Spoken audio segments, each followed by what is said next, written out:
नमस्कार दोस्तों, मैं हूं एडवोकेट ब्रजेश यादव, आपका अपना लीगल एडवाइजर। दोस्तों, आज की इस वीडियो क्लास में आपके साथ में मैं एक वाकया शेयर करना चाहता हूं। दोस्तों, कल मैंने एक वीडियो अपलोड की थी प्री कॉग्निजेंस नोटिस के संबंध में। दोस्तों, तो एक हमारे यूट्यूब के दर्शक थे जिन्होंने मेरी इस वीडियो को देखा और वीडियो को देखने के बाद उस वीडियो के डिस्प्ले पे एक मेरा लीगल हेल्पलाइन नंबर दिया गया था। उस लीगल हेल्पलाइन नंबर पर मेरे उस यूट्यूब के दर्शक ने मुझे कॉल किया दोस्तों, और लगभग मैंने उस दर्शक के साथ में लगभग मैंने 1 घंटे बात की दोस्तों। और उस दर्शक की तकलीफ प्रॉब्लम क्या थी मालूम है? उस दर्शक को, उस जो यूट्यूब का जो दर्शक था, जो मेरा समझो कि अब मेरा वो क्लाइंट बन चुका है, वो जो मेरा क्लाइंट था उसने मेरे साथ में 1 घंटे लगभग बात की दोस्तों। उसको मैंने 1 घंटे मैंने उसको गाइड किया, उसको मैंने एडवाइस किया, उसको मैंने गाइडेंस दिया दोस्तों। और ये जो मेरे क्लाइंट है, ये मेरे क्लाइंट दोस्तों बिहार के हैं, ठीक है। तो अब इनकी समस्या क्या थी? उन्होंने जो वीडियोस देखा, ठीक है, उसके बाद उनको मेरा ये वीडियो अच्छा लगा, पसंद आया, तो उन्होंने मुझे कॉल किया मेरे लीगल हेल्पलाइन नंबर पे। तो उनकी समस्या, उनकी प्रॉब्लम क्या थी दोस्तों, जो कि बहुत ही गंभीर समस्या थी, बहुत ही वो काफी डरे और काफी सहमे हुए थे। उन्होंने मुझे सबसे पहले तो उन्होंने मुझे मेरे व्हाट्सएप नंबर पे उन्होंने एक नोटिस भेजी दोस्तों। तो पहले मैंने उस नोटिस को देखा तो उसमें निकला था भैया वारंट। कोलकाता कोर्ट में उनके खिलाफ में, उनके अगेंस्ट में केस दर्ज हो गया था और उनको कोलकाता कोर्ट ने उनको वारंट भेजा था। और वो भी कौन सा वारंट था पता है आपको? Non bailable warrant, NBW। उन्होंने मुझे व्हाट्सएप पे अपने उस नोटिस को भेजा और उन्होंने मुझे बहुत रिक्वेस्ट किया कि सर प्लीज मुझसे बात करिए, मेरा कॉल रिसीव करिए, ठीक है, मैं बहुत बुरी तरीके से फंस चुका हूं और मैंने आपकी वीडियोस देखी, मुझे बहुत अच्छा लगा, तो सर प्लीज मुझसे एक बार बात कर लीजिए। मेरा शेड्यूल बहुत बिजी था, लेकिन उनका एक ऐसा उनका मैसेज, इतना उनका इमोशनल मैसेज था, इतना उनका मतलब जबरदस्त उनका एक रिक्वेस्ट था, इतने इमोशनल हो चुके थे वो कि मुझे अपने अपॉइंटमेंट्स कॉल को मुझे छोड़कर उनसे मुझे बात करना पड़ा। और बात करने के बाद 1 घंटा लगातार बात करने के बाद मैंने उनकी सारी बातों को सुना। तो मुझे उनकी सारी बातें सुनकर मैं बहुत चौंक गया, बहुत गंभीर हो गया कि एक लोन का डिफॉल्टर, एक कर्जधारी इतनी बड़ी गलती कर सकता है। और आज वो NBW नॉन बेलेबल वारंट के स्टेज पे आज वो पहुंच गया है और उसको पुलिस अरेस्ट करने के लिए खोज रही है। तो मैंने उनको गाइड किया कि भैया कोई दिक्कत नहीं, कोई टेंशन नहीं, NBW निकला है, नॉन बेलेबल वारंट निकला है, आप जो भी डेट मेंशन है उस डेट पे चाहिए या फिर उस डेट के पहले जाकर आप वहां पे अपनी उपस्थिति दर्ज करवाकर वहां का कोई एक लोकल वकील होगा, उससे संपर्क करके अपना बेल सेम डेट पे आप ले सकते हैं हाथों हाथ। कोई बहुत बड़ी दिक्कत नहीं है, आपका बेल तुरंत सेम डे हो जाएगा। लेकिन जब उस दर्शक ने, उस क्लाइंट ने जब मुझसे 1 घंटा बात की, उसने ऐसी ऐसी बातें बताई जो कि एक लोन डिफॉल्टर, एक कर्जधारी को बिल्कुल भी वो गलती नहीं करनी चाहिए। और इतनी बड़ी बड़ी गलतियां करने के कारण आज उस लोन डिफॉल्टर, मेरे जो क्लाइंट थे, उनको NBW non bailable warrant court के द्वारा इशू कर दिया गया दोस्तों। तो मैंने उनके साथ में 1 घंटे में क्या बातें की, उनको मैंने क्या समझाया, किस तरीके से मैंने गाइड किया, आज उसी पूरे 1 घंटे का जो मेरा गाइडेंस था कल वाला, मेरे क्लाइंट को जो मैंने दिया, आज वही सारी बातें मैं आपके साथ में यहां पर शेयर करने आया हूं दोस्तों। तो जो गलती मेरे क्लाइंट ने की थी, वो गलती आप ना करो दोस्तों। यदि आप लोन के डिफॉल्टर हो, यदि आप कर्जधारी हो, आपने बैंक या NBFC से लोन लिया है और आप नहीं चाहते हैं कि आपका भी आगे चल के NBW नॉन बेलेबल वारंट निकल जाए, आपके खिलाफ में मुकदमा केस दर्ज हो जाए, आपके घर पे पुलिस आ जाए, यदि आप नहीं चाहते हैं, तो जो गलती मेरे इस क्लाइंट, मेरे इस यूट्यूब के दर्शक ने की थी, जो कल वो मेरे साथ में 1 घंटा लगातार बात किया, वो गलती आप ना करो। इसीलिए आज मैं ये वीडियो बनाने के लिए आया हूं दोस्तों, और आपको इस वीडियो के माध्यम से आपको मैं कुछ बताना, कुछ आपको मैं गाइड करना चाहता हूं दोस्तों। डियर फ्रेंड्स, सबसे पहले तो आपको ये समझ लेना है कि जब आप बैंक या फिर NBFC से जब आप लोन लेते हैं और लोन लेने के बाद यदि आपने कुछ EMIs भर दी और आगे चलकर यदि आपकी स्थिति, परिस्थिति आपकी खराब हो जाती है, घर में कुछ मेडिकल इमरजेंसीज या फिर जॉब लॉस या फिर व्यापार में कुछ नुकसान हो जाता है, और ऐसे में कहीं ना कहीं आपको कहीं से कुछ भी आपको पैसे नहीं आते हैं और आगे चल के आप अपनी लोन की EMI को डिफॉल्ट करना चालू कर देते हैं। 1 EMI, 2 EMI, 3 EMI, लगातार आपकी 3 EMI डिफॉल्ट हो जाती है। उसके बाद होता है, यदि आपने आगे भी पैसे नहीं भरे तो आपका जो लोन अकाउंट है, वो जो बैंक या फिर NBFC होती है, वो आपके लोन अकाउंट को NPA में कैटेगराइज या फिर NPA में डिक्लेयर कर देती है। और होता क्या है, आगे चल के जो बैंक या फिर NBFC की जो लीगल टीम होती है, उनको आपका ये केस उनको फॉरवर्ड कर दिया जाता है। उसके बाद फिर लीगल टीम आपको लीगल नोटिस आपको भेजना चालू कर देती है, ठीक है। तो लीगल नोटिस भेजना स्टार्ट हो गया। उसके बाद यदि आपने उसका जवाब दाखिल नहीं किया तो फिर आपके मैटर को जो बैंक या फिर NBFC होती है, वो कोर्ट में लेकर जाती है, आपके खिलाफ में कंप्लेन लॉन्च करती है, कहां पे? मजिस्ट्रेट कोर्ट में दोस्तों। उसके बाद फिर कोर्ट में मैटर चला गया तो फिर बाद में आपके खिलाफ में कॉग्निजेंस लेकर फिर केस स्टार्ट कर दिया जाता है। तो एक्जैक्टली मेरे कल के यूट्यूब के जो दर्शक थे, जो क्लाइंट थे, उन्होंने गलती क्या की थी? उन्होंने मुझे बताया कि सर, मैंने बैंक या फिर NBFC को मैंने एक भी प्रायर नोटिस नहीं भेजा, मैंने बैंक को सूचित नहीं किया, बैंक और एनबीएफसी के लीगल टीम के द्वारा मुझे लीगल नोटिसेस भी भेजी गई, मैंने उसका जवाब नहीं दिया। और मैटर कोर्ट में गया तो प्री कॉग्निजेंस की नोटिस भी मुझे आई, उसका भी मैंने जवाब नहीं दिया। समन्स आया, उसका भी मैंने जवाब नहीं दिया। तो मैंने बोला भाई ये सारी चीजें आप किसके गाइडेंस में कर रहे थे? उन्होंने मुझे बोला कि सर मेरा एक मित्र था, मेरा एक दोस्त था जो कि वकालत कर रहा था, उसने मुझे बोला कि भैया ऐसा कुछ नहीं है, ठीक है, कुछ नहीं होगा, आप रिप्लाई जवाब दाखिल नहीं करेंगे, लीगल नोटिस का जवाब नहीं देंगे तो कोई दिक्कत नहीं है। ऐसा उनके दोस्त, उनके फ्रेंड ने जो वकालत की पढ़ाई कर रहे थे बिहार से, उन्होंने उनको ऐसा कुछ गाइडेंस दिया, एडवाइस किया, तो उसके अकॉर्डिंगली वो चल रहे थे। और नोटिस भी उनको आई, उन्होंने नोटिस को भी इग्नोर कर दिया, उसको रिसीव्ड नहीं किया दोस्तों। तो ये गलती उन्होंने की बहुत सारी।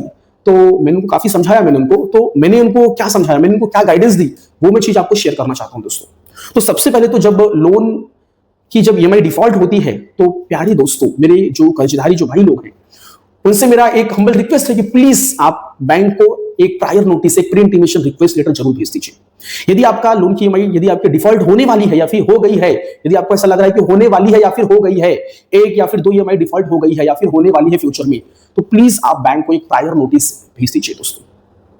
ये जो प्रायर नोटिस आप ड्राफ्ट करोगे, बढ़िया अच्छे से फॉर्मल तरीके से, प्रोफेशनल तरीके से, एक लीगल लैंग्वेज में, कानूनी भाषा में ड्राफ्ट करेंगे। यदि आप कानून के जानकार हैं, यदि आप पढ़े लिखे हैं, समझदार हैं, या फिर आपके संपर्क में कोई कानून का जानकार है, तो आप उसकी मदद लेकर भी आप प्रायर नोटिस आप ड्राफ्ट कर सकते हैं दोस्तों। और इस प्रायर नोटिस को ड्राफ्ट करके आप जिस भी बैंक या फिर एनबीएफसी से या फिर जिस लोन कंपनी से आपने लोन लिया था, आप उनको ये प्रायर नोटिस भेज दीजिए दोस्तों। इस प्रायर नोटिस में आपको मेंशन करना है कि आपकी स्थिति परिस्थिति क्या है, आपने क्यों लोन की ईएमआई को डिफॉल्ट किया, क्या रीजन था, ठीक है, आपकी medical issues, job loss, business में नुकसान जो भी है, और कितने समय आपको चाहिए, जो भी बकाया जो राशि उसका रिपेमेंट करने के लिए कितने समय आपको चाहिए, 1 2 महीना 3 महीना जो भी है, आप उनसे थोड़ा कुछ समय मांग लीजिए। उसमें उस लेटर में हम्बल रिक्वेस्ट पोलाइट मैनर में आप करिए, ठीक है। और आरबीआई की गाइडलाइंस जो भी है, अगर सपोज कोई रिकवरी एजेंट्स आपको परेशान कर रहे हैं या फिर आपको फ्यूचर में ऐसा लग रहा है कि परेशान कर सकता है, तो उसके संबंध में आरबीआई की जो गाइडलाइंस है वो भी मेंशन कर दीजिए कि प्लीज सर आप अपने रिकवरी एजेंट्स को डायरेक्शन दे दीजिए कि प्लीज मुझे वो परेशान ना करे, मैं पैसे के जुगाड़ में हूँ, अरेंजमेंट में हूँ, जैसे ही फंड का अरेंजमेंट हो जाएगा मैं आपका पाई आपका इंटरेस्ट, ब्याज, आपका मुद्दल, प्रिंसिपल मैं आपका सब लौटा दूंगा। इस प्रकार से आपको बढ़िया अच्छे तरीके से आपको एक प्रायर नोटिस आपको ड्राफ्ट करना है और आपको बैंक को भेज देना है दोस्तों।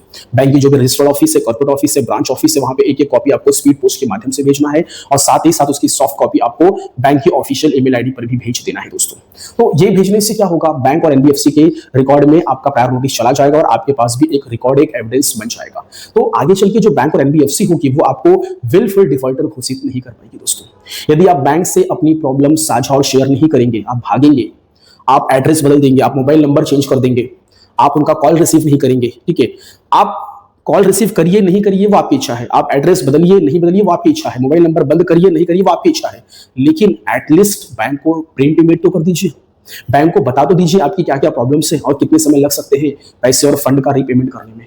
इससे क्या होगा, बैंक के पास एक पॉजिटिव एक मैसेज आएगा और बैंक को ये लगेगा कि भैया आप जेन्युइन हो, आप जेन्युइन हो, आप चीटर नहीं हो, आप फ्रॉडर नहीं हो, आपकी एक जेन्युइन रीजन है, इस रीजन की वजह से आप पेमेंट नहीं कर पा रहे हो दोस्तों। तो प्लीज आप प्रायर नोटिस बनाकर भेजिए। अगर आप नहीं भेजेंगे तो आप विलफुल डिफॉल्टर घोषित हो जाएंगे और आप बैंक ये समझेगी कि आप इंटेंशनली जानबूझकर आप रीपेमेंट नहीं करवा रहे हैं। और आगे चल के होगा क्या, फिर बैंक और एनबीएफसी अपने लीगल टीम के माध्यम से आपको लीगल नोटिस भेजना स्टार्ट करेगी दोस्तों। यदि आगे चलकर अगर यदि आपको लीगल नोटिस बैंक या फिर एनबीएफसी के लीगल टीम या फिर वकील के माध्यम से भी आपको लीगल नोटिस भेजी जाती है, तो उस लीगल नोटिस का भी आपको जवाब देना बहुत जरूरी है दोस्तों। आपको सेक्शन 25 का नोटिस आए, सेक्शन 138 का नोटिस आए, आपको आर्बिट्रेशन की प्रोसीडिंग्स का नोटिस आए, आपको सर्फेसी एक्ट का नोटिस आए, 13(2) की नोटिस, 13(4) की नोटिस, किसी भी प्रकार का कोई भी यदि आपको लीगल नोटिस आती है तो प्लीज आप उसका रिप्लाई देते चलिए दोस्तों। रिप्लाई एक आप अच्छे बढ़िया किसी अधिवक्ता के माध्यम से रिप्लाई फाइल करवाइए। उस रिप्लाई में उनका जो भी लीगल नोटिस आया है, हर एक क्लॉज का, हर एक पैराग्राफ का, हर एक लाइन का आपको जवाब देना चाहिए दोस्तों, वकील के माध्यम से। दोस्तों प्रायर नोटिस आप खुद भी बना के भेज सकते हैं, आपको उसमें वकील की जरूरत नहीं है। यदि आपको लेटर बनाने नहीं आता तो आप वकील की मदद ले सकते हैं, ठीक है, बाकी उस पर हस्ताक्षर आपके होंगे, ठीक है, आप अपनी तरफ से भेजना है आपको। बाकी लीगल नोटिस यदि बैंक या फिर एनबीएफसी के वकील के माध्यम से यदि लीगल नोटिस आती है तो उसका जवाब आपको आपके वकील के माध्यम से आपको देना है दोस्तों। यदि आप नहीं देंगे तो अगेन आप जो विलफुल डिफॉल्टर जो आप बने हैं वो आगे वैसे ही कंटिन्यू रहेंगे दोस्तों, और बैंक एनबीएफसी आपके खिलाफ में आगे चलकर मजबूती से कानूनी कार्रवाई करेगी, लीगल एक्शन लेगी, और हो सकता है मे बी बैंक या फिर एनबीएफसी आपको डिफॉल्टर घोषित कर दे और साथ ही साथ आपको चीटर, आपको फ्रॉडर घोषित कर दे और आपके खिलाफ में 316, 318 का मुकदमा दर्ज करने के लिए मजिस्ट्रेट कोर्ट में जाए दोस्तों। तो प्लीज यदि आप बिल्कुल डिफॉल्टर घोषित नहीं होना चाहते हैं, फ्रॉडर घोषित नहीं होना चाहते हैं, तो प्लीज आप प्रायर नोटिस भेजिए और बैंक और एनबीएफसी के माध्यम से भेजे गए हर एक लीगल नोटिस का जवाब आप अपने वकील के माध्यम से देते रहिए दोस्तों। आगे, यदि आपका मैटर कोर्ट में रिफर कर दिया जाता है तो आपको प्री कॉग्निजेंस की नोटिस भेजी जाएगी। आप उस प्री कॉग्निजेंस की नोटिस का भी जवाब दाखिल करिए। आपके खिलाफ में जो भी आरोप लगाए गए हैं, जो भी कंप्लेंट आपके खिलाफ में किए गए मजिस्ट्रेट कोर्ट में, आप दिए गए तारीख समय पर अपने वकील के माध्यम से जाके वहां पे आप अपना पक्ष रखिए दोस्तों। ठीक है, आप अपने आप को आरोप मुक्त करने के लिए आप अपने पक्ष को वहां पर रखिए, अपने एविडेंस, अपने सबूत, अपने गवाह को रखिए दोस्तों। यदि आप प्री कॉग्निजेंस नोटिस को इग्नोर करते हैं, दिए गए तारीख को समय पर नहीं जाते, हाजिरी नहीं लगाते हैं, अपने पक्ष को नहीं रखते हैं, तो कोर्ट ये समझेगी कि भैया आपने तो गलती की होगी, तभी तो आप नहीं आ रहे हैं। तो कोर्ट आपके खिलाफ में आगे चल के संज्ञान लेगी, कॉग्निजेंस लेगी और आपके खिलाफ में मुकदमा दर्ज कर देगी और आपका केस चालू हो जाएगा दोस्तों। तो जब तक प्री कॉग्निजेंस की नोटिस आई है तब तक तो केस नहीं हुआ है, लेकिन अगर आप उसका जवाब दाखिल नहीं किया, उसमें अपना पक्ष नहीं रखा, तो आगे चल के जो मजिस्ट्रेट कोर्ट है वो आपके खिलाफ में कॉग्निजेंस और संज्ञान ले लेगी और आपके खिलाफ में मुकदमा दर्ज हो जाएगा और केस चालू हो जाएगा दोस्तों। उसके बाद फिर आपको समन्स आएगा। समन्स पे अगर यदि आप नहीं जाएंगे, उसका जवाब दाखिल नहीं करेंगे, अपनी उपस्थिति दर्ज नहीं करवाएंगे, बेल नहीं लेंगे, तो फिर आगे चल के आपके खिलाफ में bailable warrant, BW warrant issue हो जाएगा दोस्तों। वारंट में यदि आप नहीं गए उस डेट पे, उस वारंट की जो नोटिस आई है उस पे जवाब दाखिल नहीं करेंगे, अपनी उपस्थिति दर्ज नहीं करवाएंगे, आप अपनी जमानत बेल नहीं लेंगे, तो आगे चल के आपके खिलाफ में नॉन बेलेबल वारंट इशू हो जाएगा दोस्तों। NBW, इसमें क्या होता है, कोर्ट पुलिस को निर्देशित करती है, फला फला इस व्यक्ति को पकड़िए, अरेस्ट करिए, लाकर हमारे सामने पेश करिए दोस्तों। कि नॉन बेलेबल वारंट का मतलब होता है भैया कि आपको वहां पे बेल लेने का जो अधिकार है आपका वो खत्म हो जाता है। फिर कोर्ट के ऊपर निर्भर करता है कि वो आपको बेल दे या फिर ना दे, लेकिन अधिकतर 100% बोलेंगे बेल मिल ही जाता है दोस्तों, क्योंकि ये लोन डिफॉल्ट ये कोई बहुत बड़ा अपराध नहीं है दोस्तों। इसमें बेल आसानी से सेम डेट पे हाथों हाथ सेम डे मिल जाता है दोस्तों, लेकिन इतनी बड़ी कानूनी प्रक्रिया आपको करनी पड़ती है दोस्तों। तो यदि आप इन सारे झंझटों में, इन सारे झमेलों में यदि आप नहीं पढ़ना चाहते हैं, तो प्लीज आप हर एक स्टेज पे, हर एक स्टेप पे जो भी आपको नोटिस सर्व की जाती है बैंक के द्वारा, NBFC के द्वारा या फिर कोर्ट के द्वारा, आप हर एक नोटिस का जवाब प्लीज देते चलिए दोस्तों। आपके पास पैसे नहीं है वो बात अलग है, लेकिन जो कानूनी प्रक्रिया है यदि आप उसको फॉलो नहीं करेंगे, आप कानून को तोड़ेंगे, आप कानून को ब्रीच करेंगे, तो दोस्तों उसके लिए तो आपको सजा मिलेगी ही, आपको उसका भुगतान करना ही पड़ेगा। तो लोन डिफॉल्ट करना, पैसे नहीं देना, ये अलग चीज है दोस्तों, ये कोई बहुत बड़ा अपराध नहीं है दोस्तों। ठीक है, ये सिविल की कैटेगरी में आ जाता है। प्रॉब्लम क्या है कि आप भाग रहे हो, आप जवाब नहीं दे रहे हो, आप बैंक से बातचीत नहीं कर रहे हो, आप उनसे कम्युनिकेशंस नहीं कर रहे हो, आप अपनी प्रॉब्लम को बैंक के साथ में साझा और शेयर नहीं कर रहे हो, आप मोबाइल नंबर बंद कर देते हो, एड्रेस चेंज कर देते हो। चलो ये सब कर रहे हो, कोई बहुत बड़ा अपराध नहीं है, आप गलत नहीं कर रहे हो। ठीक है, आप डरे हुए हो, आप सहमे हुए हो, इसलिए आपने ये सारी चीजें की। लेकिन दोस्तों ये सब करने के बाद आप पूरी तरीके से हाइड हो चुके हो, छुप चुके हो, आप बैंक के संपर्क में बिल्कुल भी नहीं हो, आप उनके एक भी नोटिस का जवाब नहीं दे रहे हो, तो बैंक NBFC क्या समझेगी, कोर्ट क्या समझेगी? आपको चीटर ही समझेगी, आपको फ्रॉडर ही समझेगी, आपको डिफॉल्टर ही समझेगी, तो आपके खिलाफ में तो एक्शन होगा ही। तो भैया आप मोबाइल नंबर बदल दीजिए, एड्रेस बदल दीजिए, फोन मत रिसीव करिए, कोई दिक्कत नहीं है, कोई प्रॉब्लम नहीं है दोस्तों, लेकिन प्लीज आप बैंक को एक लेटर बनाकर भेज दीजिए, आपकी स्थिति परिस्थिति से अवगत करवा दीजिए दोस्तों। एक दिन मेरे एक यूट्यूब के दर्शक ने मेरे लीगल हेल्पलाइन नंबर पे कॉल किया मुझे और मुझे पूछा कि सर मैं तो बैंक NBFC के पैसे नहीं देना चाहता हूं, नहीं दे पाऊंगा या फिर नहीं देना चाहता हूं, और मैंने मोबाइल ऐप से मैंने लोन्स लिए हैं, 4-5 लोन, राइट, मींस की मल्टीपल लोन्स, और मैं उसके पैसे नहीं देना चाहता हूं, तो बैंक NBFC कोर्ट मेरा क्या कर लेगी? मैंने तो एड्रेस भी चेंज कर दिया, मैंने तो मोबाइल नंबर भी चेंज कर दिया, मैंने तो अपना घर का पता, एड्रेस, मोबाइल नंबर, एवरीथिंग सब चेंज कर दिया, अब क्या होगा? तो मैंने उनको आंसर दिया कि भाई आप ये जो कर रहे हो ना, ये गलत है, या आप चीटिंग कर रहे हो, चीटिंग, फ्रॉड कर रहे हो आप। ठीक है, आपने बैंक से लोन लिया है, आपने NBFC से अपने पैसे लिए हैं, तो ये आपकी जिम्मेदारी, आपकी एक रिस्पॉन्सिबिलिटी है, आपको पैसे लौटाने चाहिए। चलो आपकी स्थिति, आपकी परिस्थिति खराब है, वो बात अलग है, लेकिन आप डायरेक्टली सीधे नकार दोगे कि मैं पैसे नहीं दूंगा, तो मेरी बैंक है बैंक वो मेरा क्या कर लेगी, कोर्ट मेरा क्या कर लेगी दोस्तों? तो मैंने उनको समझाया कि जब आपने लोन लिया रहेगा ना, तो आपने उस समय आधार कार्ड आपने दिया होगा, आपने OTP शेयर किया होगा, तो आधार कार्ड जो आपने शेयर किया होगा वहां से आपका एड्रेस, सारी चीजें वहां से कैप्चर हो गई रहेंगी। अब भले से आप एड्रेस बदल दो, आप मोबाइल नंबर चेंज कर दो, आप लापता हो जाओ, तो कोई ना कोई एक एड्रेस बैंक NBFC के पास होगा, उसी एड्रेस पे पूरी कार्रवाई होगी, उसी एड्रेस पे पूरी कार्रवाई होगी। उसी पे आपको नोटिस आएगा, उसी पते पे आपके खिलाफ में मजिस्ट्रेट कोर्ट में कंप्लेंट फाइल होगी, उसी पते पे समन्स आएगा, उसी पते पे वारंट आएगा, उसी पते पे नॉन अवेलेबल वारंट आएगा। आप फिर भी गायब रहोगे, कहां जाओगे आप? भारत छोड़ के भाग जाओगे? आपकी जो वारंट है वो पेंडिंग में रहेगी, पेंडिंग में। यदि आप कभी कहीं मिल गए तो आपको तुरंत अरेस्ट कर लिया जाएगा। अब भले से मोबाइल नंबर चेंज कर लो, एड्रेस चेंज कर लो, आप अपने दोस्तों के संपर्क में ना रहो, यदि कभी मिल गए, क्योंकि देखिए वारंट क्या होता है, एक बार वारंट जारी हो गया तो जब तक वो एग्जीक्यूट नहीं होगा तब तक वो अपने आप कैंसिल नहीं होता है, और एग्जीक्यूट तभी होगा जब आपको अरेस्ट किया जाएगा। तो दोस्तों वारंट निकल जाएगा, वो पेंडिंग रहेगी, ऑनगोइंग रहेगी। तो भैया ये अपने दिमाग से निकाल दीजिए कि मैं लापता हो जाऊंगा, एड्रेस बदल दूंगा, मोबाइल नंबर चेंज कर लूंगा, ये कर लूंगा, वो कर लूंगा, बैंक मेरा क्या उखाड़ लेगी, कोर्ट मेरी क्या उखाड़ लेगी। दोस्तों डिजिटल जमाना चल रहा है, आप कहीं भी रहोगे वो बैंक, एनबीएफसी और कोर्ट को पता चल ही जाएगा, और आपका कोई ना कोई एक एड्रेस उनके पास होगा, उसी एड्रेस पे सारी कार्रवाई होती रहेगी, और एट द एंड आपका जो वारंट है वो पेंडिंग स्टेज पे आ जाएगा, आपके खिलाफ में एमबीडब्ल्यू इशू हो जाएगा, और अगर कभी मिल गए, कभी पकड़े गए तो अरेस्ट कर लिए जाओगे। दोस्तों तो डियर फ्रेंड्स, अपने दिमाग से चीज निकाल दीजिए प्लीज। आप यदि पैसे आपके पास हैं तो आप बैंक या फिर एनबीएफसी के जो पैसे हैं जो आपने लिए थे लोन के रूप में, उनका प्लीज रीपेमेंट करवा दीजिए। दोस्तों आप जेन्युइन हो, आपकी कोई प्रॉब्लम है, दिक्कत है, तो वो बात अलग है। यदि आप नहीं दोगे तो कोई बात नहीं, कोई प्रॉब्लम नहीं, लेकिन जो नियम कानून हमारा कहता है कि भैया प्रायर नोटिस भेजना, लीगल नोटिस का रिप्लाई फाइल करना, यदि आपके खिलाफ मजिस्ट्रेट कोर्ट में यदि कोई कंप्लेन फाइल हुई है तो प्री कॉग्निजेंस नोटिस का जवाब देना, समन्स आया है तो समन्स पे जाकर अपनी उपस्थिति दर्ज करवाना, ये सब आपकी जिम्मेदारी बनती है। कानून, लॉ, नियम, ये सबको आपको फॉलो करना पड़ेगा। दोस्तों नहीं करोगे, इसका ब्रीच करोगे, इसका वायलेशन करोगे, इसका उल्लंघन करोगे तो इस पे आपको सजा मिलेगी। दोस्तों इस पे आपको सजा मिलेगी। दोस्तों दूसरी चीज, यदि आप क्रेडिट कार्ड्स के डिफॉल्टर हो तो आपके खिलाफ में आर्बिट्रेशन की प्रोसीडिंग चलाई जाएगी। आर्बिट्रेशन की प्रोसीडिंग्स जो स्टार्ट होगी उसमें दोस्तों रिप्लाई फाइल करिए, ऑब्जेक्शन फाइल करिए। यदि आपको प्री आर्बिट्रेशन प्रोसीडिंग्स की नोटिस आई है उसमें अपना जवाब दाखिल करिए अपने वकील के माध्यम से। यदि आप खुद पढ़े लिखे, समझदार हो, कानून के जानकार हो तो आप खुद भी रिप्लाई फाइल कर सकते हो। दोस्तों आर्बिट्रेटर का अपॉइंटमेंट हो रहा है, यदि आपके कंसेंट के बिना हो रहा है तो उसमें आप ऑब्जेक्शन फाइल करिए।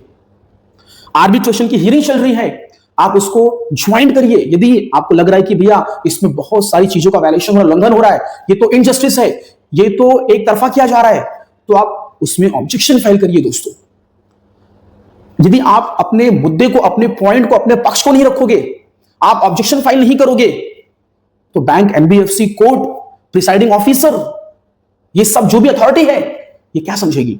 ये यही समझेगी कि ये बंदा, ये लोन का डिफॉल्टर, ये बोरोवर, ये जानबूझ के इंटेंशनली ये डिफॉल्ट किया है, ये चीटर है, ये फ्रॉडर है। तो दोस्तों पैसे आपके पास नहीं है उस चीज को अलग रखो, लेकिन जो नियम, कानून, जो लॉ कहते हैं आपको उनको फॉलो करना है। दोस्तों बाकी कानूनी प्रक्रिया कोई भी हो, कोई दिक्कत नहीं है। मैं एडवोकेट ब्रजेश यादव आपके साथ में हूं। दोस्तों यदि आपको कोई भी दिक्कत आ रही है कानून से संबंधित, आप मुझे याद करिए, मैं आपकी मदद करूंगा। पैसे नहीं है, कोई दिक्कत नहीं, कोई प्रॉब्लम नहीं है, लेकिन जो कानूनी प्रक्रिया है आप उसको फॉलो करिए। उसको कैसे फॉलो करना है, उसमें कैसे जवाब लगाना है, कैसे बातचीत करनी है, कैसे प्रायर नोटिस भेजना है, कैसे प्री कॉग्निजेंस नोटिस में जवाब दाखिल करना है, अपना पक्ष कैसे रखना है, दोस्तों मैं आपको गाइड करूंगा, मैं आपको समझाऊंगा। मेरे कल के जो क्लाइंट थे, जो मेरे यूट्यूब के जो व्यूअर, जो दर्शक थे, वो इतना ज्यादा डरे और सहमे हुए थे कि मैं आपको क्या बताऊं। मैं उनसे बात नहीं कर पा रहा था, वो मुझे लगातार मैसेज व्हाट्सएप पे कर रहे थे क्योंकि मेरी अपॉइंटमेंट्स कॉल चल रही थी।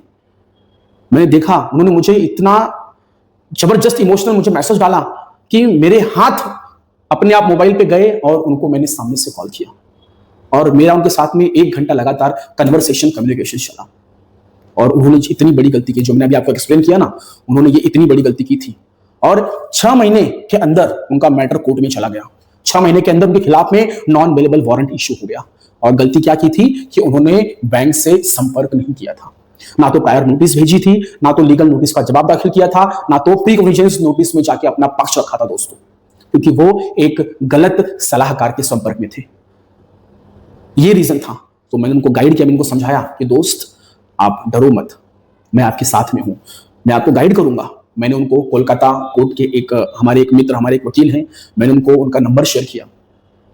मैंने उनको ये भी कहा कि यदि आपके संपर्क में कोई लॉयर है कोलकाता का, तो आप उसकी मदद लेके आप जाकर आप हाथों हाथ सेम डे आप बेल ले सकते हो। मैंने उनको नंबर शेयर किया, मैंने उनको बताया डरिए मत, आप जो भी डेट मेंशन है डेट पे चाहिए या फिर डेट के पहले चाहिए, आप जाकर वहां पे अपना बेल अपनी जमानत करवा लीजिए।